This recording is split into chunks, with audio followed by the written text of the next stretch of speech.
Welcome to the Peds NP, Pearls of Pediatric Evidence-Based Practice. I'm your host, Becky Carson, pediatric nurse practitioner and assistant professor at the Catholic University of America. In our mini-series on cognitive bias in healthcare, we've learned all about how our brains work to create bias and the ways that this can lead to diagnostic error in healthcare settings. Now it's time to put our knowledge to work as we try to spot the zebras in the coming case study episodes. If you haven't already caught the last two episodes, I'd hit pause and listen to those first. If you're all caught up, let's talk about a sick kid. Remember that we use the metaphor of spotting the zebra in a pack of horses to compare the task of identifying the one sick kid who's masquerading with a primary care chief complaint. These cases are based on patients I encountered over the course of my career, with some artistic freedoms taken to help transform the encounter into a podcast. I want to re-emphasize that the discussion of these cases is not meant to be judgmental. My hope is that by addressing the elephant in the room, that you can better consider the zebras and avoid the monkey business of cognitive bias. As we discuss the case, we'll start with the seemingly benign chief complaint and presentation. Since you already know the initial impression was wrong, try to notice cognitive shortcomings and how you could have chosen a more evidence-based evaluation and management. We'll unfold the case and reveal the acute care diagnosis and the cognitive bias that blinded the original presentation. Lastly, we'll discuss some best practices to avoid such shortcomings in the first place. Our first case is a 4-month-old female referred to the emergency department by her primary care provider for constipation. The patient is a full-term infant with no significant past medical history or surgical history, who initially presented to the primary care provider the day prior with a complaint of no bowel movement for 3 days. The PCP evaluated the patient and sent her home with a diagnosis of infantile constipation. She re-presented the following day, still having not had a bowel movement, and the parental complaint of being more fussy and lethargic lately. Her weight demonstrated a 1-pound weight loss since the day prior, which equated to about a 7% weight loss. She was refusing to eat, at which time the pediatrician referred her to the emergency department. The referral note from the PCP documented that there was now no bowel movement in 4 days. The parents were first-time parents. The patient appeared dehydrated and was refusing a bottle. Rectal exam was normal with stool in the rectal vault. In the emergency department, vital signs were a temp of 37.2, so 98.9 degrees Fahrenheit, heart rate of 165 beats per minute, a blood pressure of 141/105 in the right arm with a nursing note documenting that the patient was crying, a respiratory rate of 45 breaths per minute, and a saturation of 100% on room air. According to the first ED provider at shift change, her review of systems was positive for fussiness and crying that was attributed to abdominal pain. There was no fever, cough, congestion, or rash. Diapers were decreased and are foul smelling. Mother noted she was crying more, was less active, and that over the last 2 days, she hasn't seemed to want to swallow. She's an only child who lives at home with mom and dad. There are no sick contacts. She does not attend daycare. Family history is negative for any chronic diseases in parents or grandparents. Her immunizations are up to date. On exam, her mucous membranes appear dry. The abdomen is distended with mild tenderness. A KUB was obtained and read by radiology. Moderate gaseous distension of the colon, which can be seen in ileus. Small amount of stool in the colon. Further medical decision-making in the provider note states, quote, "Due to history of groaning yesterday and today, we'll check single quadrant ultrasound for intussusception. We'll check BMP, point of care glucose, urinalysis and culture, and blood culture. We'll give IV fluid bolus. Ordered glycerin suppository for constipation." End quote. Okay, let's pause here because it feels like the patient's physical exam doesn't fit with the history or workup at all. We'll start with a summary statement and then think about what additional information would be helpful. So this is a full-term immunized 4-month-old female with no significant past medical history who presents with 4 days without bowel movement, moderate to severe dehydration, and increasing irritability and lethargy with concern for dysphagia. On exam, she's afebrile, tachycardic, and has a distended, tender abdomen. Do you still have questions about the history and physical exam? I sure did. What else would you like to know? What doesn't fit the illness script of constipation? Can you identify any sources of cognitive bias? Our first big problem was the referral with a diagnosis. We're given this diagnosis of constipation to work up, but the patient doesn't match the illness script of the condition. This is an example of anchoring, where one particular piece of information is made the most important early in the diagnostic process. From there, other information is ignored or discounted completely, and no adjustments to the diagnosis are made. In our case, no bowel movement for 4 days was the single most important feature of the referral. But that doesn't fit with the poor feeding, dehydration, lethargy, and dysphagia. We also had priming related to the first-time parents in the PCP's referral. This suggests that the parents don't know their infant well enough to identify when something is wrong. Instead, they must be mistaken in their concern, just overly anxious and unfamiliar with how to take care of an infant.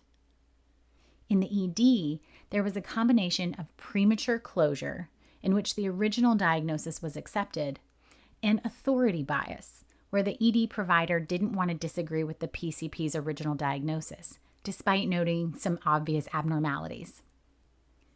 Next, let's think about the big gaps in the history and what else you'd like to know.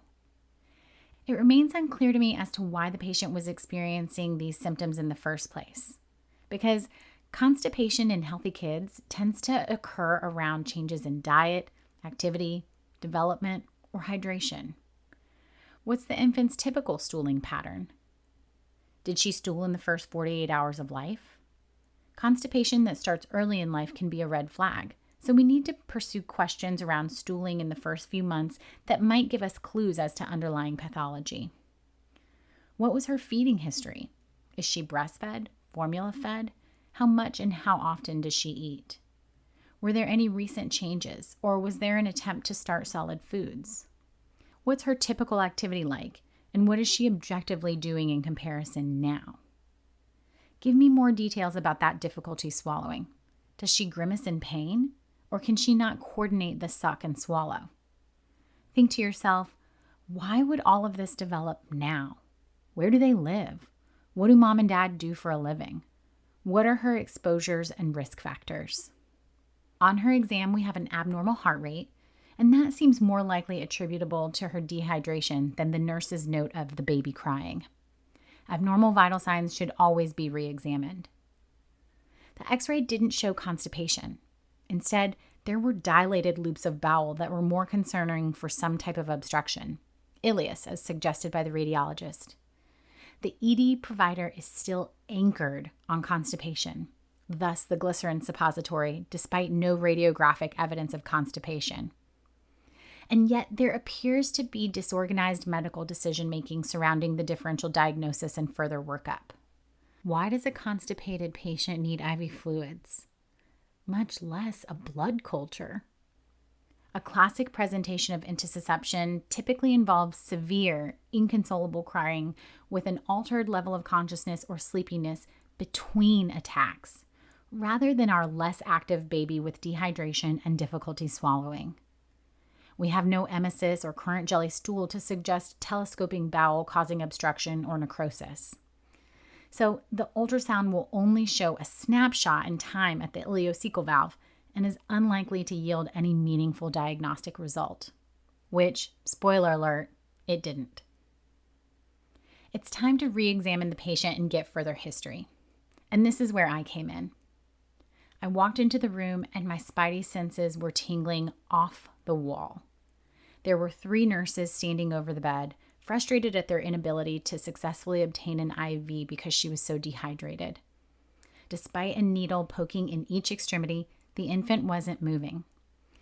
Neurologically, she was limp, hypotonic with her head turned to the side, eyes closed and opening spontaneously to noise or pain.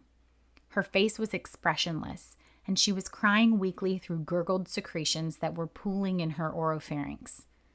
Are you scared yet? I was. Her fontanelle was soft and sunken. Pupils were equal, round, and sluggish, but reactive to light. Conjunctiva were non-erythematous. There's no discharge. Sclera were clear. TMs and nasal mucosa were normal. There were no lesions in her oropharynx. Tonsils are 1+ without erythema or exudate, and there were pooled secretions in the oropharynx with drool draining from the lips. There's no generalized lymphadenopathy. She was clear to auscultation bilaterally with no increased work of breathing. Normal S1 and S2 with no murmurs, gallops, or rubs. She had 2+ central pulses, weak peripheral pulses with clammy, mottled skin, and 4 to 5 second capillary refill. Her abdomen was soft, non-tender, and distended, but not taut. And here's where I knew what was wrong. Her digital rectal exam showed virtually no rectal tone and no expulsion of stool upon removal of the gloved finger. Now, I don't know how many times you've ever had abnormal tone on a rectal exam. I certainly hadn't had any, but this was remarkable. In a tiny infant, there was plenty of room for my pinky finger, which I'm not accustomed to. There's barely room for a thermometer most of the time. So I knew that this was a grossly abnormal exam. Lastly, her DTRs were 2+ in the upper and lower extremities. By now, I was making knowing eyes at the charge nurse and asked her to get a pediatric emergency medicine, or PEM, attending to the bedside. As additional help was coming, I worked backwards using the physical exam to focus my line of further questioning. She was breastfed, usually 15 minutes per side every 3 hours. She had been developing normally and growing on a 50th percentile curve since birth, and had been well prior to about 4 days ago when she just started being a little more fussy. Her typical stooling pattern was an easy applesauce consistency, yellow seedy stool about every other day. The fussiness turned to irritability, and she was showing a poor suck, followed by a complete refusal to feed by turning the head away from the breast or bottle, and today had been drooling. She stopped holding her head up and became increasingly limp, and now not moving much over the last day. She was less animated and sleeping more. Mom is a stay-at-home parent. Dad is a carpenter. They live on a farm with a dog, 2 cats, cows, horses, and chickens. They've not started solid foods yet, and she's never had honey. By now, there was a team of professionals at the bedside. The beauty of a complicated case is the ability to involve the multidisciplinary team that expands your ability for adaptive expertise. You don't have to have the right answer at this point in the case study, but you should certainly be expanding the differential of this toxic-appearing infant with marked neurologic deficits. What's on your differential? What would you like to order? Well, what we know is that this is a 4-month-old, previously healthy infant with acute onset of poor intake leading to dehydration, hypotonia, a weak cry, facial weakness with pooling secretions, poor suck, decreased appendicular and axial tone, infrequent stooling but a non-surgical abdomen, and poor rectal tone. The differential diagnosis now includes a variety of neurologic etiologies, ranging from infection to genetic disorders. Sepsis, meningitis, acute disseminated encephalomyelitis, or ADEM, botulism, intracranial hemorrhage or mass, inborn error of metabolism, spinal muscle atrophy, congenital myasthenia, and Guillain-Barré syndrome. The emergency department care continued with fluid resuscitation, lumbar puncture, and airway support with frequent suctioning of her oral secretions.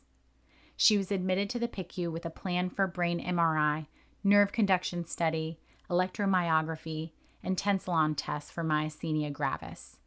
However, upon further questioning, her father had recently raked up the soil of the horse ring at the stable, and he had several horses who were also displaying signs of muscle weakness. This made botulism highly suspicious, as the anaerobic bacteria is naturally found in the soil. And if Dad came home from the farm and held his sweet daughter with spores on his shirt, she could ingest the bacteria from the gastrointestinal route. so plans for empiric treatment began immediately before definitive testing even resulted. Botulism is a life-threatening disease caused by a toxin from the bacteria Clostridium botulinum that attacks the central nervous system by blocking the release of acetylcholine from nerve endings, leading to muscle paralysis. Foodborne botulism enters the body through contaminated canned foods or honey, and the disease-causing spores can also enter through open wounds. Review of systems from caregivers typically reports a few days of worsening feeding, constipation, lethargy, excessive drooling, and progressive weakness. On exam, you'll note symmetric neurologic deficits, such as expressionless face, ptosis, sluggish papillary response to light, a weak cry, and poor head control. Gag, suck, and swallow reflexes progressively worsen and may disappear as the disease progresses. A key feature is that the weakness is cephalocaudal, meaning descending through the body. Patients can present with respiratory distress due to muscle paralysis, which can lead to respiratory failure. So intubation with mechanical ventilation might be needed in some cases. Treatment involves the IV administration of human botulism immunoglobulin from California in consultation with state health departments and the CDC. Our patient remained in the PICU for supportive care, including hemodynamic and respiratory monitoring, and received the IVIG within a day or so. She remained in the PICU for a week, but never needed intubation or ventilation. An NG tube provided enteral nutrition with breast milk until she was able to feed by mouth. She was discharged home with no sequelae and made a full recovery in the following weeks. Some children may have lasting deficits, which require rehab services. So our constipated 4-month-old actually had infantile botulism from her father raking up the horse ring at the stable. How could we prevent the cognitive bias seen in this case of delayed diagnosis? Remember that there's no place for blame in this review because we know that this problem is multifactorial and complex. We need a systems-based approach to impact errors, but there's a paucity of literature on pediatric-specific interventions. However, I do think there were some obvious shortcomings that are easily addressed. Best practice number 1, when a patient represents with the same complaint, repeat a complete history and the physical exam, opening up your differential diagnosis to the possibility for change. Since infantile botulism is a progressive neuromuscular disease, there was likely a progression of illness not appreciated on the first exam the day prior. But I was always taught that the more times a patient presents with the same symptoms, the more likely they are to have a severe diagnosis.